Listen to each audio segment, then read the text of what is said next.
नमस्कार दोस्तों, मैं वैभव हंसराज आपका स्वागत करता हूं तक्षशिला ट्यूटोरियल के ऑनलाइन चैनल पे।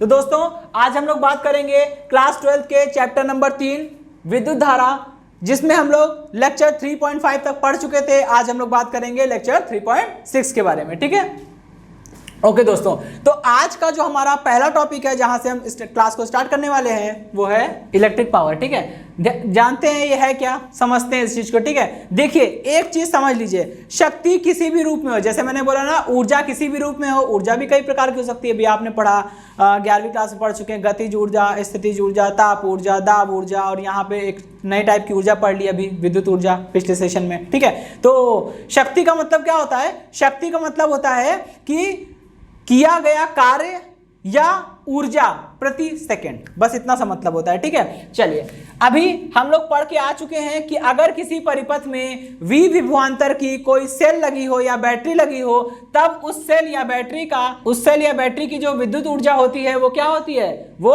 E बराबर VIT। ठीक है दोस्तों, तो अभी हम पढ़ चुके हैं पिछले सेशन में कि अगर किसी परिपथ में V विभवांतर की कोई सेल या बैटरी लगी है, तो उस सेल या बैटरी यानी विद्युत स्रोत का जो विद्युत ऊर्जा होती है वो कितनी होती है? E बराबर VIT I square RT equal V square upon R। ठीक है, चलिए इतनी इंटू में टी भी होता है। ठीक है, अच्छा अब हम बात करेंगे विद्युत शक्ति की। तो शक्ति का मतलब ही क्या होता है? शक्ति का मतलब होता है किया गया कार्य प्रति सेकंड या ऊर्जा प्रति सेकंड। यहां पे रख दीजिए वैल्यू सारी। जरा सपोज करिए, एक बार W की जगह रखेंगे VIT, रखा VIT, 1 में T कट जाएगा, देखिए, ठीक है ना।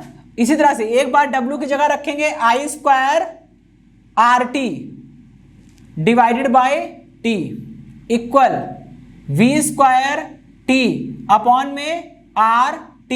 ठीक है, चलिए भाई, अब देखिए यहां T से T कटेगा। ठीक है, T से T कटेगा, ये पूरा गायब हो जाएगा, VI बचेगा।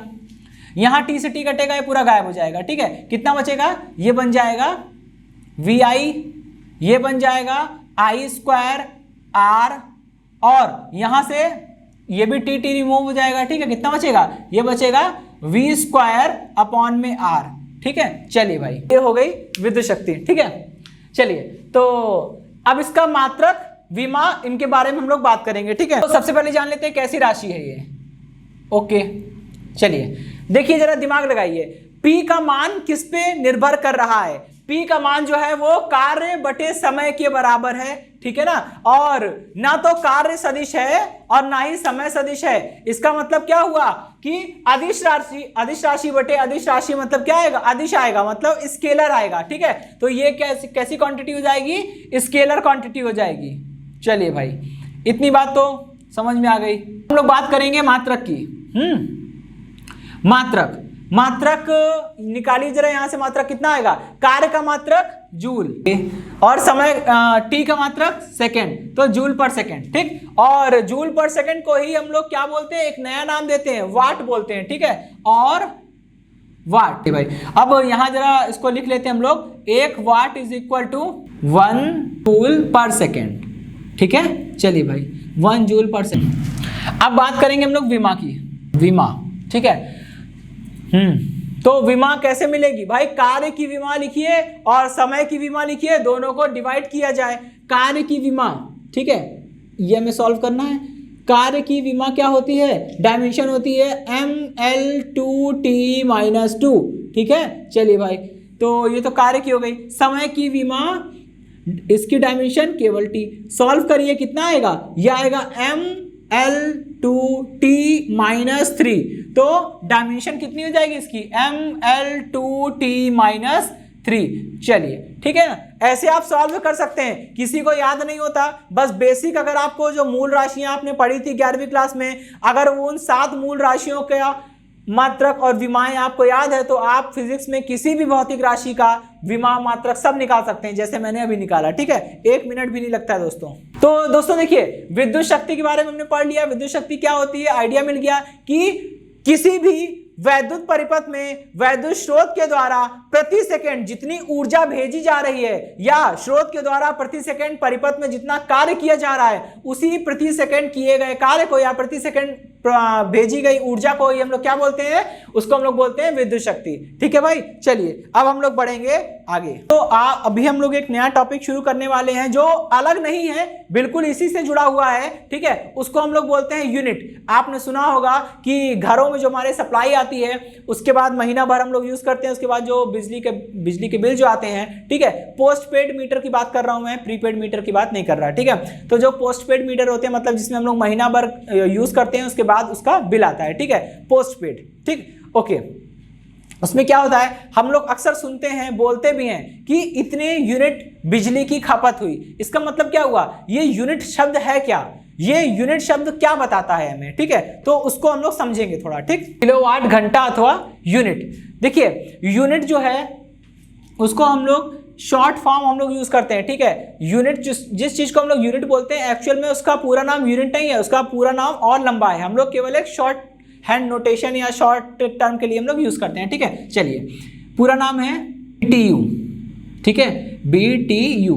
इसका मतलब क्या होता है, इसका मतलब होता है board of trade unit, okay, board of trade unit, और हम लोग शॉर्ट में केवल यूनिट बोलते हैं, ठीक। चलिए, तो 1 किलोवाट घंटा या यूनिट क्या है उसको समझेंगे, ठीक। आपको देखने से लग रहा होगा किलोवाट कहें या वाट कहें, वो किसका मात्रक होता है, वो मात्रक होता है शक्ति का, शक्ति का मात्रक है वाट। तो किलोवाट भी शक्ति का मात्रक होगा, इनटू में घंटा, ठीक। अब ये है क्या, इसको समझते हैं। देखिए, अभी हमने पढ़ा कि किसी भी परिपथ में वैद्युत शक्ति का मान कितना होता है, E इज इक्वल टू होता है VI और T।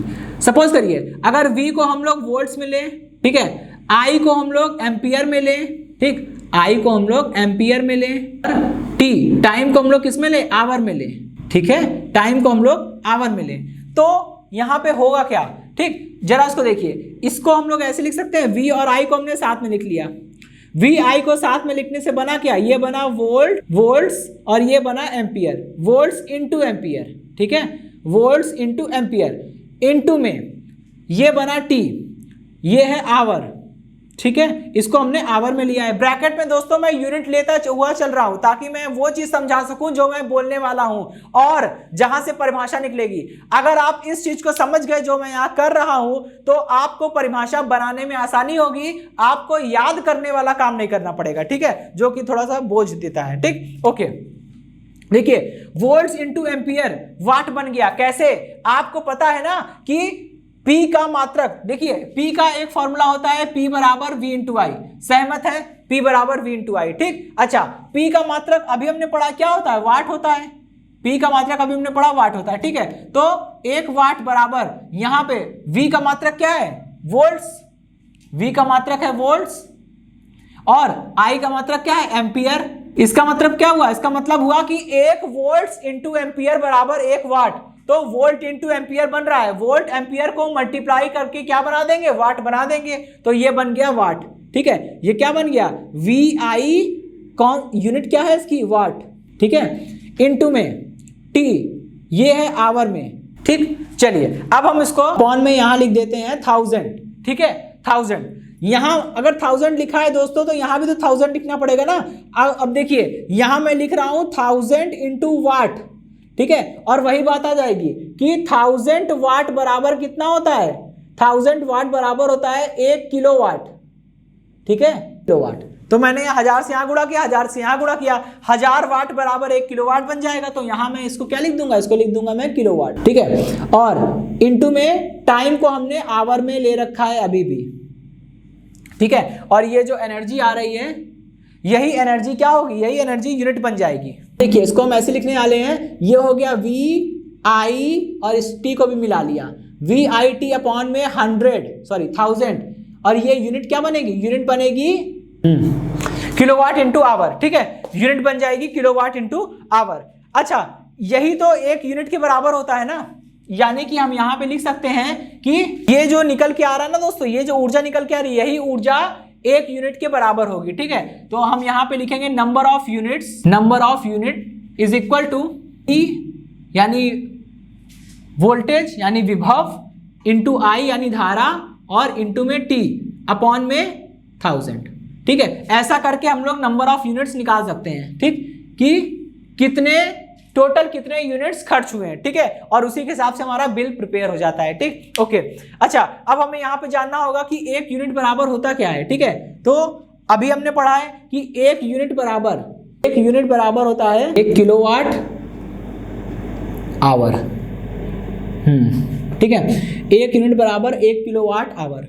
भाई इतनी बात समझ में आ गई, ठीक। 1 किलोवाट बराबर 1 यूनिट बराबर 1 किलोवाट इंटू आवर, ठीक है। अब इसकी हम लोग डेफिनेशन कैसे देंगे, हम लोग बोलेंगे 1 यूनिट वह विद्युत ऊर्जा है जो किसी परिपथ में 1 घंटे में क्षय होती है जब परिपथ में विद्युत शक्ति 1 किलोवाट हो, ठीक है। एक बार फिर से समझिएगा, 1 यूनिट वह विद्युत ऊर्जा है जो किसी परिपथ में 1 घंटे में क्षय होती है, मतलब नष्ट होती है, जबकि परिपथ में विद्युत शक्ति 1 किलोवाट है, ठीक, ओके, समझ गए। इसका मतलब यह हुआ दोस्तों कि अगर आप कोई उपकरण, ऐसा उपकरण जला रहे हैं जो 1000 वाट का हो, जैसे 1000 वाट के बड़े बड़े बल्ब भी आते हैं, ठीक है, मैं उनकी बात अभी यहाँ नहीं करूंगा, ठीक है, वो बड़े बड़े बल्ब किसी फंक्शन शादी वगैरह में लगते हैं। हीटर आपने सुना होगा, हीटर 1000 वाट का भी आता है, 1500 का भी आता है, उससे भी ऊपर आते हैं। अगर 1000 वाट का हीटर आप 1 घंटा जला लेंगे तो आपके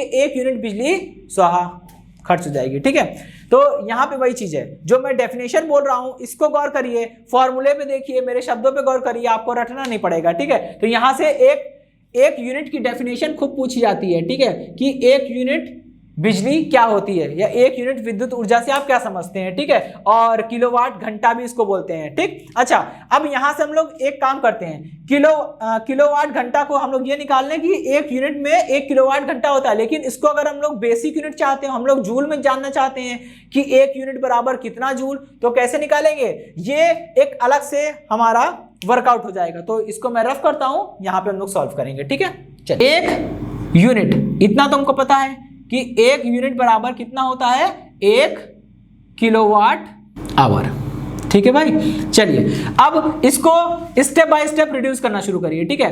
किलोवाट मतलब 1000 वाट, ठीक है, ये बन जाएगा 1000 वाट इंटू, ये हाइफन है, माइनस नहीं है, इसका मतलब इंटू ही होता है, आप चाहो तो इसे यहाँ पे ऐसे इंटू भी लिख सकते हैं, ठीक है। चलिए, आवर को पहले मिनट में बदलिए, कितने हो गए, 60 मिनट, ठीक है। अब आपको पता है 1 मिनट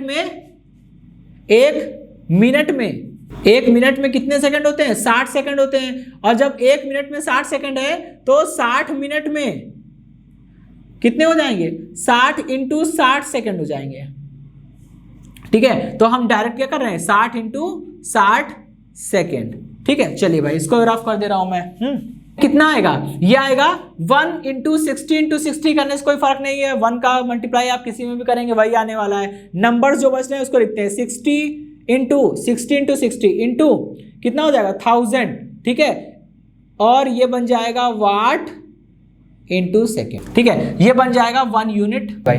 अब जरा इसको मल्टीप्लाई करिए, कितना हो जाएगा, ये हो जाएगा 36 और 00 इंटू में 1000, ठीक है, और ये वाट इंटू सेकेंड क्या बनता है, वाट इंटू सेकेंड। जरा इसे मैं रफ करता हूं, जरा इस फॉर्मूले को देखिए, अभी हमने पढ़ा है कि P बराबर कितना है, W/T है ना, ओके। यहां से जरा W की वैल्यू निकालिए, कितनी आएगी, P इंटू टी भाई। W की यूनिट क्या होती है, वाट, सॉरी W क्या है, वर्क है, सॉरी, तो वर्क की यूनिट क्या हो जाएगी, जूल, तो जूल इज इक्वल टू कितना हो जाएगा, P की यूनिट होती है वाट, इसकी यूनिट होगी सेकंड, तो वाट इंटू सेकंड मिलके जूल बन जाएगा, तो ये पूरा बन जाएगा जूल, ठीक है। तो यानी 1 यूनिट बराबर कितना आया, 1 यूनिट बराबर, अभी इसको हम थोड़ा और एडजस्ट कर देते हैं, इसको हम लोग इस तरह से भी लिख सकते हैं, तो 1 यूनिट बराबर 3.6 इंटू 10 की पावर 6 जूल, ठीक है। चलिए, तो दोस्तों ये टॉपिक खत्म होता है, हम लोग बढ़ेंगे नेक्स्ट टॉपिक की ओर, और इसको थोड़ा सा ध्यान दीजिएगा, इसमें मैंने जो बताया किलोवाट घंटा या यूनिट, इसकी डेफिनेशन अलग से पूछी जाती है, ये डेफिनेशन अलग से पूछी जाती है, ये क्वेश्चन शॉर्ट में ऑब्जेक्टिव में आ जाता है, पूछ लेते हैं कि 1 यूनिट किसके बराबर होती है, 4 ऑप्शन दिए होंगे, 4 ऑप्शन में से एक ऑप्शन होगा 3.6 इंटू 10 की पावर 6 जूल, वही टिक करना है, वही सही है, बाकी सारे गलत है। डिजिट देख के टिक नहीं लगाएंगे, पहले यूनिट भी देख लेंगे कि यूनिट जूल है या कुछ और है, ठीक है। चलिए, बात करेंगे हम लोग प्रतिरोधों या प्रतिरोधकों का संयोजन, ठीक है। प्रतिरोधकों का संयोजन का मतलब क्या होता है, प्रतिरोध और प्रतिरोधक देखिए दोनों अलग अलग चीज होते हैं, ठीक है। प्रतिरोध का मतलब होता है कि चालक पदार्थ का वो गुण जिसके कारण वो धारा प्रवाह का विरोध कर रहा था। ठीक है, ओके। और प्रतिरोधक का मतलब होता है वो ऑब्जेक्ट जिसमें प्रतिरोध है। जैसे अगर हम किसी तार को लेते हैं तो तार में प्रतिरोध है, तो तार के गुण को प्रतिरोध कहेंगे, लेकिन उस तार को प्रतिरोधक कहेंगे। यहां पे हम लोग पढ़ने वाले हैं प्रतिरोधकों का संयोजन। पहली बात तो ये इंपॉर्टेंट है पूरा टॉपिक, तो यहां पे हम बनाएंगे स्टार। ये आएगा ही आएगा, डायरेक्ट आए इनडायरेक्ट आए, लेकिन आएगा। अब डायरेक्ट का मतलब ये है कि हो सकता है आपके क्वेश्चन पेपर में डायरेक्ट ऐसे छप के आ जाए कि प्रतिरोधों के समांतर क्रम संयोजन का वर्णन कीजिए, श्रेणी क्रम संयोजन का वर्णन कीजिए, आवश्यक सूत्र प्राप्त कीजिए, वगैरह वगैरह। अगर ऐसे दे देंगे तो इसे बोलते हैं डायरेक्ट, सीधे सीधे आ गया। लेकिन कभी कभी डायरेक्ट ना पूछ के ज्यादातर ये इनडायरेक्ट रूप में पूछा जाता है। इनडायरेक्ट का मतलब क्या है, इस पे क्वेश्चन आएंगे समांतर क्रम के, श्रेणी क्रम के, और पक्का आएगा ही आएगा। क्वेश्चन तो जरूर आएगा, भले थ्योरी वाला आए ना है, क्वेश्चन जरूर आएगा। जब हम लोग क्वेश्चन करेंगे तो क्वेश्चन को देखेंगे, अभी इस टॉपिक को समझना है। ठीक, तो देखिए दोस्तों, कभी कभी क्या अक्सर हमारे साथ ऐसी घटना होती है, ऐसी जरूरत पड़ती है कि हम करते क्या है, हम किसी भी परिपथ में दो या दो से ज्यादा प्रतिरोधों को लगाने पर मजबूर होते हैं। ठीक है, क्योंकि हमको जितना प्रतिरोध चाहिए होता है एग्जैक्टली वो प्रतिरोध हमें मिल नहीं रहा होता है। वो प्रतिरोध हमें दो या दो से ज्यादा प्रतिरोधों को जोड़ जाड़ के लगाने पर ही मिलता है। तो यानी कि अब इतना तो तय हो गया कि किसी भी परिपथ में एक सिंगल प्रतिरोध लगा के काम चल जाए, ऐसा पॉसिबल नहीं है। तो हमें करना क्या होता है, हमें जरूरत पड़ने पर किसी भी परिपथ में दो या दो से अधिक प्रतिरोधों को आपस में जोड़ना पड़ता है। तो इसका मतलब यह हो गया कि अब हमें प्रतिरोधों के संयोजन का ज्ञान होना चाहिए। हमें यह पता होना चाहिए कि how to connect the resistance. ठीक है, कैसे हम उन्हें कनेक्ट करें, कैसे कनेक्ट करेंगे तो कितना मान आएगा, वगैरह वगैरह। ठीक है, अब तो ये चीज तो समझ गए कि जब किसी परिपथ में दो अथवा अधिक प्रतिरोधों का प्रयोग किया जाता है तब इस घटना को क्या बोलते हैं, प्रतिरोधों का संयोजन बोलते हैं। ठीक, अच्छा, अब प्रतिरोधों का संयोजन करने का मतलब क्या है, जैसे मान लीजिए आपने चार प्रतिरोधों को जोड़ा। ठीक है, तो चार प्रतिरोधों को जोड़ के आप देखिए कि परिपथ में जितनी भी धारा आ रही है, और उन चार प्रतिरोधों को आपने जिन दो बिंदुओं के मध्य जोड़ा है, ठीक, अगर उन चारों प्रतिरोधों को हटा के कोई एक सिंगल प्रतिरोध लगा देते हैं जो उन चारों का काम अकेले कर रहा है, और उन दोनों बिंदुओं जिनके बीच में वो चार प्रतिरोध जोड़े गए थे, उन दोनों बिंदुओं के बीच विभव भी बराबर है, जैसे पहले था वैसे अभी है, और परिपथ में धारा भी उतनी है, तो समझ जाइएगा जो आपने एक सिंगल प्रतिरोध लगाया है वो सिंगल प्रतिरोध उन चारों प्रतिरोधों का क्या था, उनका तुल्य प्रतिरोध था। यह बात होती है तुल्य प्रतिरोध की, क्योंकि जब भी हम दो या दो से ज्यादा प्रतिरोधों को जोड़ते हैं तो जो जोड़ने के बाद रिजल्टेंट आता है वो होता है तुल्य प्रतिरोध। ठीक है, चलिए तो अब देखिए प्रतिरोधों का संयोजन तीन प्रकार से होता है। ठीक है, श्रेणी क्रम संयोजन, ये आपको पढ़ना है, आपके मतलब का है, कोर्स में है। समांतर क्रम संयोजन, ये भी पढ़ना है आपको, ये भी आपके मतलब का है। लेकिन मिश्रित क्रम संयोजन ये आपको नहीं पढ़ना है, अभी नहीं पढ़ना है। ठीक है, 12th में इसका कोई यूज नहीं है। ठीक, और थ्योरी में तो बिल्कुल है ही नहीं,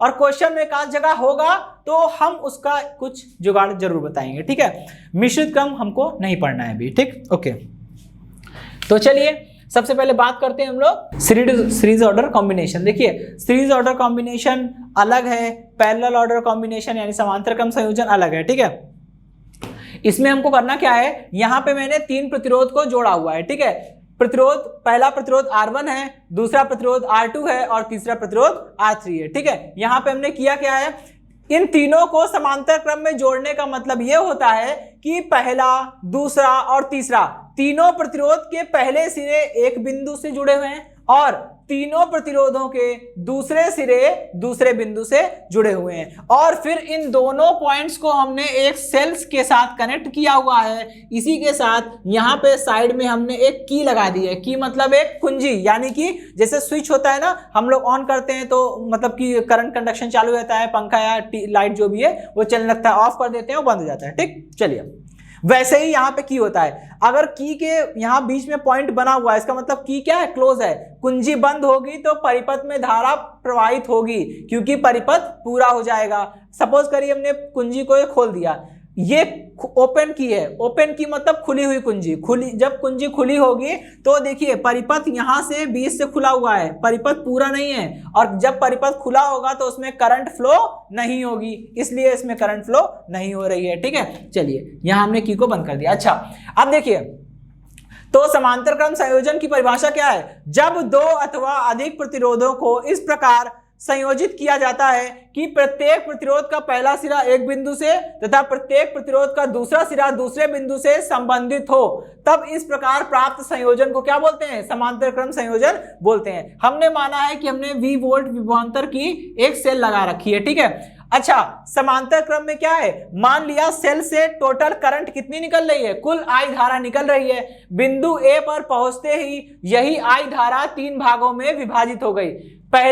पहले वाले प्रतिरोध में धारा गई I1, दूसरे वाले प्रतिरोध में धारा गई I2 और तीसरे वाले प्रतिरोध में धारा गई I3। ठीक है, I1 धारा R1 को क्रॉस करते हुए यहां पर आएगी, पॉइंट B पर आएगी। इसी तरह से I2 धारा R2 को क्रॉस करते हुए पॉइंट B तक आएगी, और I3 करंट जो है वो R3 को क्रॉस करते हुए पॉइंट P पर आएगी, और तीनों इस पॉइंट पे वापस मिल जाएंगे और ये नीचे डाउनवर्ड की ओर मूव करना शुरू कर देगा। ठीक है, चलिए अब देखिए यहां पे हमने दोस्तों एक चीज हमने पढ़ी है और देख भी रहे हैं यहाँ पे कि करंट जो है, कुल धारा है I, वो बिंदु A पर आने के बाद वही धारा 3 भागों में विभाजित हो गई। यानी कि अगर हम I1, I2 और I3 तीनों को जोड़ेंगे तो I1 plus I2 plus I3 करने पर हमें कुल धारा मिल जानी चाहिए। यानी कि हम I1 plus I2 plus I3 को जोड़कर I के बराबर लिख देंगे। ठीक है, तो चलिए I इज इक्वल टू कितना आएगा? I1 plus I2 plus I3, क्योंकि भाई यही करंट तो है, टोटल 3 भागों में डिवाइड हुई है, इसका मतलब तीनों को जोड़ दे तो ये बराबर आ जाएगा इसके। ठीक है, इक्वेशन नंबर 1। ठीक, चलिए अब देखिए दोस्तों, आपने अभी ओम का नियम पढ़ा था। ठीक है, तो ओम के नियम से ये स्टेटमेंट निकल के आया था कि V is equal to IR। ठीक है भाई, चलिए अब देखिए इसको जरा अप्लाई करिए, 1 बाय 1 अप्लाई करेंगे पहले, दूसरे और तीसरे प्रतिरोध के लिए। ठीक है, पहले प्रतिरोध की बात करते हैं। चलिए पहले प्रतिरोध में देखिए, पहले वाले प्रतिरोध का मान कितना है? R1। पहले वाले प्रतिरोध का मान है R1, तो R1 में करंट कितनी है? I1, और R1 में I1 करंट फ्लो हो रही है। R1 में I1 करंट फ्लो हो रही है, तो उसके किनारों पर विभव कितना है? V। विभव पतन कितना है? V। सिमिलरली R2 में I2 करंट फ्लो हो रही है, तो विभव पतन कितना है? V। यानी V इज इक्वल टू कितना हो जाएगा दूसरे वाले के लिए? I2 into R2।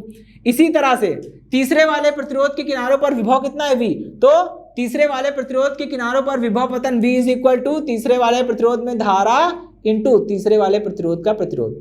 चलिए भाई, अब यहां से I1 की वैल्यू निकालिए, कितनी आएगी? I1 is equal to V upon में R1। ठीक है, यहां से इसको कैलकुलेट करिए जरा। I2 इक्वल कितना हो जाएगा? V अपॉन में R2, और यहां इसको कैलकुलेट करिए जरा। I3 equal V upon R3, यहां पुट कर दीजिए। ठीक है, समीकरण 1 से यदि परिपथ पर आरोपित कुल विभव V एवं तुल्य प्रतिरोध R हो, तब यदि परिपथ पर आरोपित कुल विभव V एवं तुल्य प्रतिरोध R हो, तब समीकरण 1 से। अब समीकरण 1 में करना क्या होगा? जैसे हमने ये सब वैल्यू निकाली है वैसे पूरे परिपथ की बात करिए। मैं यहां फिर से तुल्य प्रतिरोध वाला कॉन्सेप्ट उठाकर लाया। ठीक है, तुल्य प्रतिरोध का मतलब यही है, यहां पे 3 प्रतिरोध समांतर क्रम में जोड़े हैं, ये सब हमें नहीं चाहिए। अगर हम चाहते हैं कि इन तीनों को हटाकर एक अकेला ऐसा प्रतिरोध लगा दें जो इन तीनों का काम वो अकेला करे, इन तीनों का काम अकेला करे, मतलब ये होता है कि अगर हम इन 3 प्रतिरोध को हटा के एक प्रतिरोध ऐसा लगा दें जिसको लगाने के बाद बिंदु A और B के बीच में विभव उतना ही हो जितना पहले था, और परिपथ में धारा उतनी ही प्रवाहित हो जितनी पहले प्रवाहित हो रही थी। ना तो दोनों बिंदुओं के मध्य का विभव बदलना चाहिए, ना ही परिपथ में प्रवाहित धारा का मान बदलना चाहिए, जब प्रतिरोध को हटाकर केवल एक प्रतिरोध लगाते हैं। अगर ऐसा आप कर पा रहे हैं तो आपने जो एक सिंगल रेजिस्टेंस यानी सिंगल प्रतिरोध जो लगाया है, वही प्रतिरोध उन सभी का तुल्य प्रतिरोध होगा। ठीक है, चलिए तो अगर हमने मान लिया है पूरे परिपथ का तुल्य प्रतिरोध है कैपिटल R, ठीक है, और परिपथ में कुल धारा है I, तो I इज इक्वल टू कितना हो जाएगा? I इज इक्वल टू हो जाएगा V अपॉन R। सिंपल, यहां पुट कर दीजिए। ठीक है, इसको मैं रफ करता हूं, तो देखिए कितना हो जाएगा? ये हो जाएगा V upon R is equal to, यहां से I1 इज इक्वल टू कितना हो जाएगा? V अपॉन R1 I2 की value V upon R2, I3 की वैल्यू V अपॉन R3। ठीक है, चलिए भाई इसको रफ करता हूं मैं, कॉमन लेके काट दीजिए। ठीक है, कितना बचेगा 1 अपॉन R, तो 1 upon R is equal to 1 upon R1 plus 1 upon R2 plus 1 upon R3, equation number 2 हो गई। ठीक, अगर ये तो 3 प्रतिरोध हुए ना, अगर मान लीजिए हमारे पास ढेर सारे प्रतिरोध हो, मतलब n संख्या में हो, n कुछ भी हो सकता है, 100 150 जैसे मैंने पहले बताया था। ठीक है, n बहुत ही ज्यादा से बड़ी संख्या भी हो सकती है। ठीक है, ऐसी कोई बात नहीं। यदि परिपथ में कुल n प्रतिरोध हो तब, परिपथ में कुल n प्रतिरोध हो तब 1 upon R is equal to 1 upon R1 plus 1 upon R2 plus 1 upon R3 dash dash up to 1 upon Rn। ठीक है, तो अगर n प्रतिरोध होंगे तो हम n तक ऐसे ही जोड़ते चले जाएंगे। 1 अपॉन R मतलब तुल्य प्रतिरोध, 1 upon R is equal to 1 upon R1 plus 1 upon R2 plus 1 upon R3, ऐसे करके सम करते जाएंगे। ठीक है, तो दोस्तों इसी के साथ ये टॉपिक क्लोज होता है, और इससे जुड़े नोट्स आप डिस्क्रिप्शन बॉक्स में दिए गए लिंक पर जाकर क्लिक करके प्राप्त कर सकते हैं। तो दोस्तों आज के सेशन के लिए इतना ही, मिलते हैं हम लोग नेक्स्ट सेशन में। धन्यवाद।